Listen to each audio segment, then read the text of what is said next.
Alright, I have a Doyon Baker convection oven that's not getting hot enough.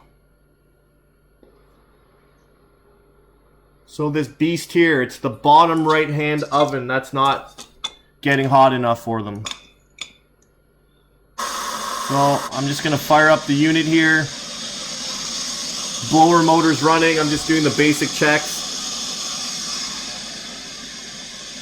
Temperature's going up, so the burner is on.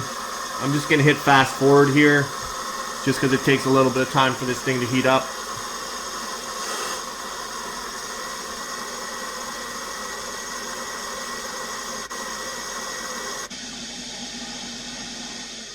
Alright, so the blower motor just shut off. Anytime that shuts off, the burner is going to shut off as well. So every few minutes, that blower will change rotations. The reasons for that is we want even heat distribution, so we don't want just the right hand side of the oven, all that product to get the heat. It has to go to the other side. So you'll actually see this happen in combi ovens as well. It's pretty important in the baking equipment. It just makes for even cooking, even heating. Alright, so blower just turned back on, burner's back on, temperature's going up. So far so good. Just gonna hit the fast forward one more time here.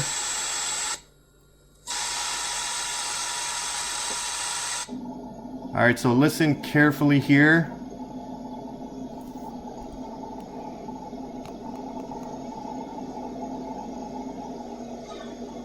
Burner just shut off. Blower is still running. So we have found our issue here. This burner should be running right now. We're still calling for heat. Alright, so to access all the burner components and all the module and everything, it's in the back of the unit.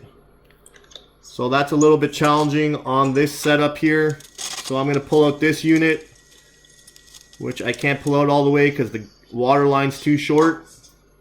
So I'm going to jimmy my way in there. Disconnect that, pull that oven out. Now the unit I'm working on also has a soft copper pipe installed, so I can't pull it out. Probably should have put a 3/8 flex line compression on there so you could pull the unit out, because now you can't really test for steam. But that's another problem for another day. Okay, I'm going to rip this back panel off. Okay, and it's going to expose all the components I need to test, and I'm going to go through the sequence of operations. Alright, so my goal is to get to this ignition module here. So I'm just going to map out the sequence really quickly. So if we follow here, we have our transformer. Okay, our transformer is being fed all the way up here to our incoming power. So it does go all the way up. I'm not going to draw it, but the incoming power is all the way here. That's your L2. Okay. And then the second side of the circuit, which is my L1 side, is coming through here. Okay, so here's what our sequence is. So I'm going to draw it coming in. So we come off our L1. We have a little 2 amp fuse breaker switch. Then we have our switch here. And then once our come through our switch, we come here.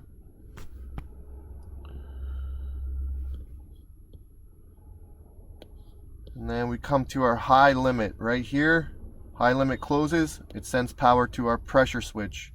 Okay, our pressure switch here is connected to this motor. So if this motor's running, this switch right here should be closed. From there we feed pin 4 on this R4 relay. The contacts are normally open.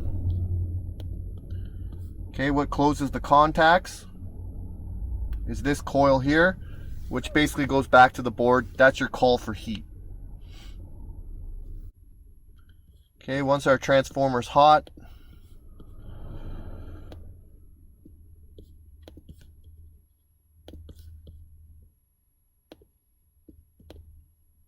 we get our 24 volts to our module.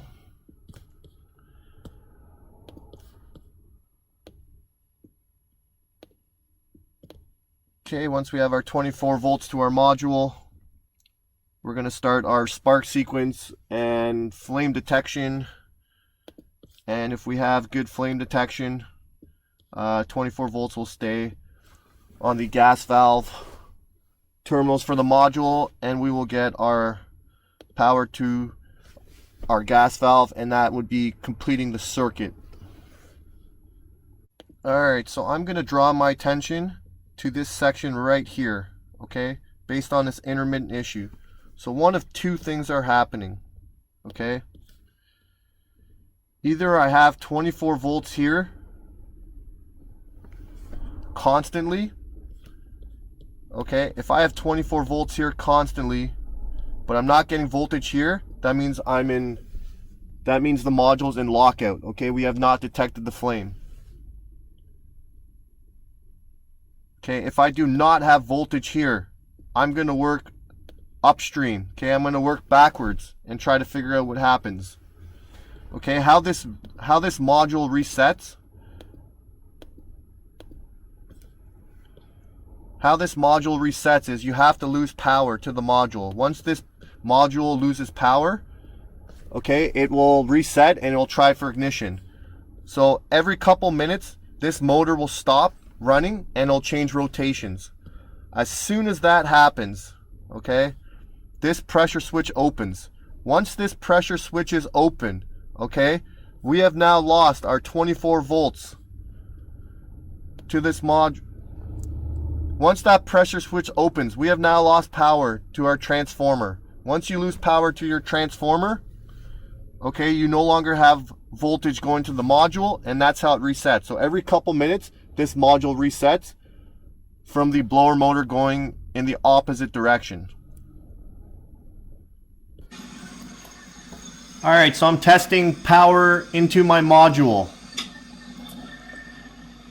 I have 21 volts. The burner is running. My blower is running. So I just need to be patient here, wait for the intermittent problem. Alright, my blower just changed directions. My burner did not fire up. I have 0 volts at the module. Alright, I do not have voltage here at my module. So what I'm going to do is work backwards, okay? Because it's an intermittent problem, I have to work very quickly, okay? So these are the steps I'm going to take. Okay, I'm going to come and test the incoming power to this transformer. Okay, so the primary side. If there's no power here, I'm going to work backwards. Alright, I'm testing the primary side of the transformer. I have 0 volts there. Okay, so the next point here is this relay. This relay is really hard to access. Okay, so I'm not going to test this relay. I'm just going to go to the next thing in line. So the next thing in line is this pressure switch. So I'm going to test the outlet and the inlet of the pressure switch, okay? And I'm going to test it to my L2 right here, okay? Blue to red. I don't want to test red to red, right? Because this line here is red. It's very important that you know which line you're testing to. You don't want to test L1 to here, because then you're going to get potential difference. Okay, so I'm going to test here. If I get 0 volts, I'm going to test here. If I get 0 volts, I'm going to keep working backwards. My next test point now will be that same L2 on the blue line to the thermostat outlet and inlet. If I get 208 right here on the inlet, I know to stop troubleshooting, okay? If I don't, I'm going to keep working backwards, and this comes all the way back up to our switch all the way here, okay?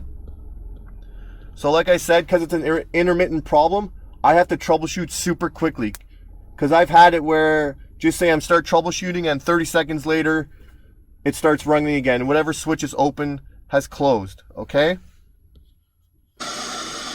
Alright, so I'm testing from L2 to the outlet of the pressure switch, 0 volts. L2 to inlet of the pressure switch, 0 volts. Next I'm going L2 to the inlet of my thermostat.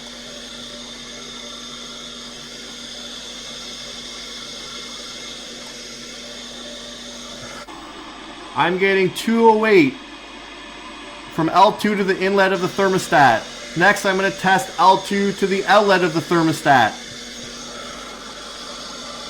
I'm getting 0 volts there. So we've lost our voltage here at the thermostat. So I'm going to test across it to confirm.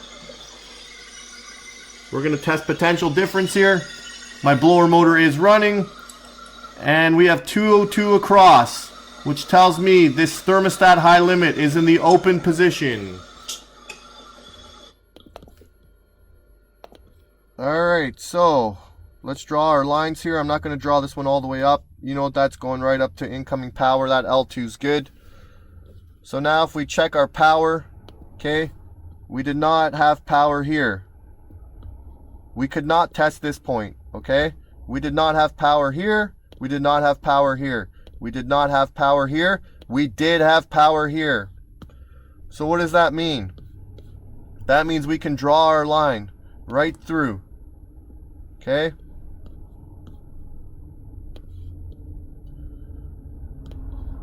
I have power right at this point here. Okay? I do not have power at the outlet on this test point. I can't see that too well. I do not have power on this side of the switch. Okay? So what does that mean about this high limit thermostat? It means it's in the open position. Okay? So anytime I have something in the open position, I always test across.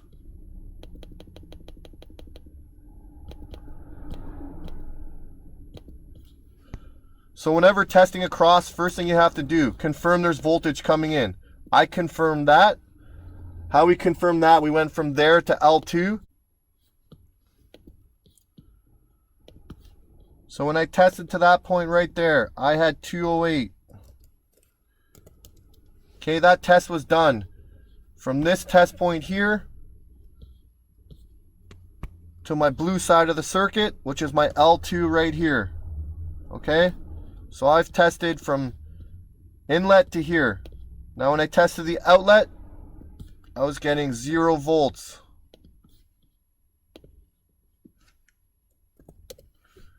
And then the last test I did was test across these 2 points right here. Okay, so when I came and tested across these 2 points, now I'm testing red line to red line, potential difference, no longer going red to blue. Okay, so when we do that, it's potential difference. We're subtracting. Okay, so I got 208 volts in, 0 volts out. That's going to give me 208 volts across, which tells me this switch is in the open position. Alright, so I'm just going to change this high limit. It's pretty straightforward. Couple screws, take the wires off, move the insulation. You can see there where the probe's mounted. It's on the back of the oven cavity wall. So I've got the new one mounted. Now the old one had silicone on the leads. You no longer have to put silicone on there. I did confirm with the manufacturer. Alright, so I'm just going to fire up the oven here.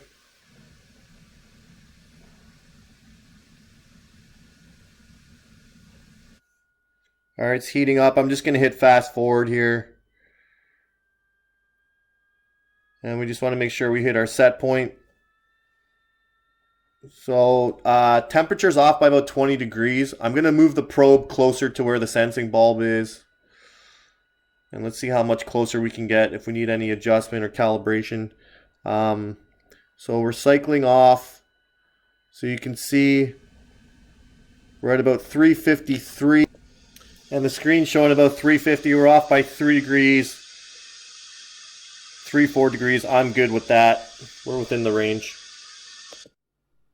Alright, just to give some background info on this. This is a new site. It was the first service call I had at the site. They've been having this intermittent issue for a while. So when I looked at the parts, the flame sensor looked new, the module looked new.